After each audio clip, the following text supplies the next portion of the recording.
प्रिय विद्यार्थियों, कक्षा BA प्रथम वर्ष विषय राजनीति विज्ञान, प्रश्न पत्र द्वितीय, प्रतिनिधि भारतीय राजनीतिक विचारक यानी भारतीय राजनीतिक विचारक नामक इस प्रश्न पत्र का पहले प्रथम प्रश्न पत्र के पाठ्यक्रम, सिलेबस, परीक्षा योजना और कुछ टॉपिकों के बारे में हमने चर्चा कर ली थी। आज हम दूसरे प्रश्न पत्र के बारे में चर्चा करने जा रहे हैं कि उसका पाठ्यक्रम क्या है, परीक्षा योजना कैसी होगी, क्या क्या इकाइयाँ होगी, ताकि सभी विद्यार्थियों को प्रश्न पत्र के पाठ्यक्रम के बारे में पर्याप्त जानकारी मिल जाए। आने वाले समय में जो हमारी मार्च, अप्रैल, मई में जो परीक्षा होने जा रही है उसके लिए हम अपने आप को तैयार कर सकें। तो आज का हमारा इस टॉपिक का शीर्षक ये रखा गया है कि पाठ्यक्रम व परीक्षा योजना, यानी दूसरा प्रश्न पत्र है भारतीय राजनीतिक विचारक, उसका पाठ्यक्रम क्या है और उसकी परीक्षा योजना क्या है। पहले हम पाठ्यक्रम पर चर्चा करते हैं। पाठ्यक्रम कुल 5 इकाइयों में विभाजित है। इकाई प्रथम में मनु, कौटिल्य एवं शुक्र का अध्ययन करेंगे। इकाई सेकंड में हम राजा राम मोहन राय, स्वामी दयानंद सरस्वती, स्वामी विवेकानंद के बारे में अध्ययन करेंगे। इकाई 3 में गोपाल कृष्ण गोखले, बाल गंगाधर तिलक, दादा भाई नौरोजी के विचारों के बारे में जानेंगे। इकाई 4 में मोहनदास करमचंद गांधी जी, जवाहरलाल नेहरू जी, भीमराव अंबेडकर जी, इनके बारे में जानेंगे।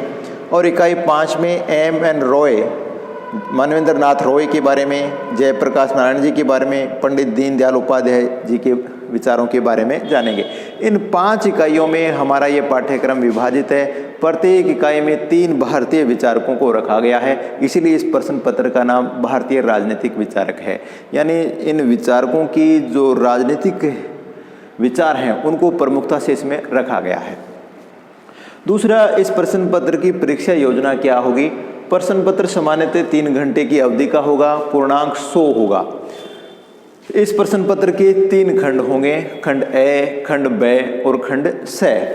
प्रत्येक खंड में प्रश्न भी अलग अलग प्रकार के होंगे। प्रथम खंड ए में प्रत्येक इकाई यानी हमारी 5 इकाइयां हैं, उन प्रत्येक इकाई से 2 प्रश्न लिए जाएंगे। प्रत्येक प्रश्न 2 अंक का होगा और कुल इस खंड में यानी खंड ए में 10 प्रश्न आएंगे और इन सभी 10 प्रश्नों को करना अनिवार्य है। शब्द सीमा 50 शब्द होगी इस 2 नंबर के प्रश्न की, यानी खंड ए में कुल 10 प्रश्न होंगे और प्रत्येक इकाई से 2 प्रश्न आएंगे और सभी प्रश्न करने अनिवार्य हैं और प्रत्येक प्रश्न के 2 अंक होंगे और शब्द सीमा है वो प्रत्येक प्रश्न के लिए अधिकतम 50 शब्द होगी।